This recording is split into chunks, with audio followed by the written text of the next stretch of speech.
these aren't any dill pickles. These are from Saskatchewan in Canada. And this is a recipe from 1947 passed on to my family. And I'm ecstatic to be able to pass it on to you and to teach you how my family has made these homemade dill pickles for all these years. We're gonna start with the pickling cucumbers. So they're smaller cucumbers specifically grown for pickling purposes. So they're a smaller cucumber. I grabbed a bag of these. We need the dill. This is a big ingredient. Oh, it smells wonderful. So fresh dill, again, I picked this up at the farmer's market along with the pickling cukes. And I grabbed a little excessive amount of garlic. I do like my dill pickles quite garlicky as well as dilly. What the brine is it's the liquid that the pickles sit in during the canning process when they're being stored and sitting downstairs in a cool place, etc. So the brine is a combination of pickling vinegar, pickling salt, some sugar, and some water. What we're going to do is we're going to take our mason jars or pickling jars, and we're going to take the jars, stick them into the dishwasher. That's the first step. Second step is we're going to take the lid and the cap, and we're going to place it into a pot of some boiling water and just let it sterilize. Once the water's boiling, I'll end up turning it down slightly.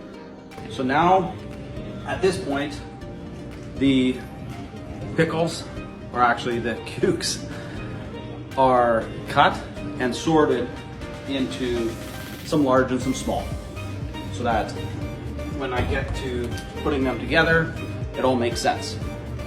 Now, next up is our dill. And what I'm doing with the fresh dill is I'm going to rinse it first here, because it just came from the farmer's market, and then I'm going to just cut the ends off a little bit so that these ends are nice and crisp, much like you would if you were putting some flowers into a vase. Okay, so at this stage, I have them all bundled, which makes it really, really nice. So I'm just gonna cut all my ends off, and then this whole portion is what I'm going to actually be using. Oh, and it smells so good. I buy a lot of garlic. I won't use all of this, but I'll use at least half of that for today. And so all I do is clean it up, take it from the bulb into a nice clean garlic clove. And then with these ones, it comes down to personal preference on what size of garlic you want. I know a lot of people tend to enjoy eating the chunks of garlic at the end when the pickles are gone or almost gone, for a little bit of a pickled garlic. So you might want to leave them a little larger. I tend to keep them around a medium. It is one full process, so what I don't do is I don't make a whole bunch or stuff a whole bunch of jars and then add the brine, because of the awareness of the bacteria. I take one at a time and just run it through the exact same process. And what that process looks like is I take the jar out of the oven, I'll add my dill, I will add a few cloves of garlic to the bottom, and then I'm going to start stuffing the pickles, and you'll see that. And then once that's all stuffed, I'll grab a few more garlic cloves, drop them in. Then I'm going to add the brine. So I'm going to pour the brine into the jar. And at this point, you've got to remember everything is really hot. So I'll be using oven mitts here. And once the brine is filled up, and again, we're filling it to about the top, so we're leaving a little bit of air, but not very much. Okay, so then once I do that, I'm gonna put it in the microwave for 1 minute.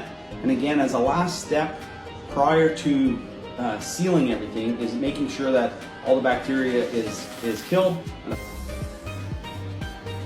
And what it ends up looking like initially is that we've just filled the jar full of dill, which in essence we kind of have, but as soon as we start adding the cucumbers, you're going to see that it gets squashed down.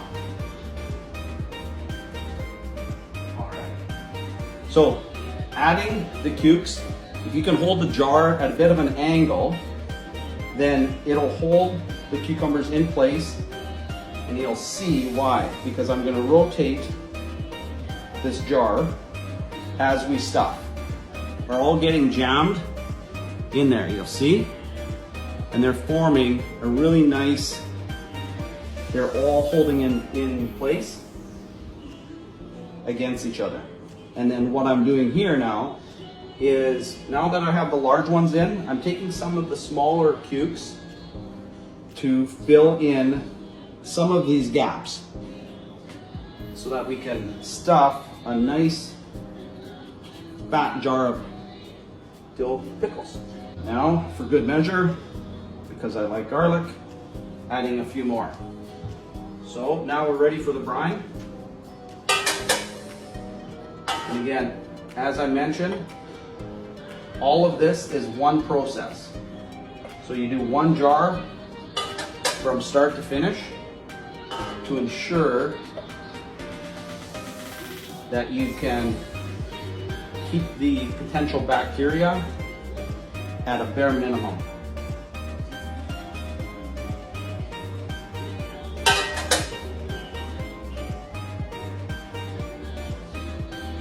Right there. Now, I'm going to throw this in the microwave for 1 minute, just to kill any of the remaining bacteria. Add a lid. So again, not touching anything.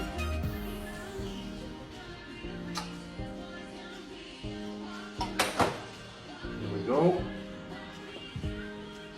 So the lid is on. Now I'm just going to tighten it so that it's good and snug. And there we go. Now, there is your finished jar of dill pickles. So now you have to wait 6 or 8 weeks.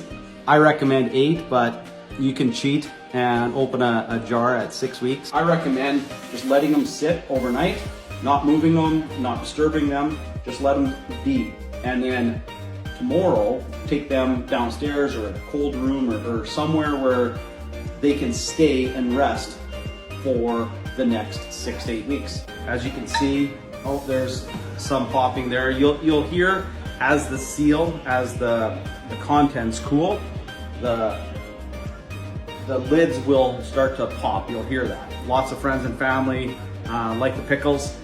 So again, I tend to do some in the 500 so that I can have some pickles that I can at least hand out and give out to people. Of course, we use the big jars for big family functions and open up a whole jar and then they're gone before supper time. It was my pleasure to do my best to pass on a family recipe.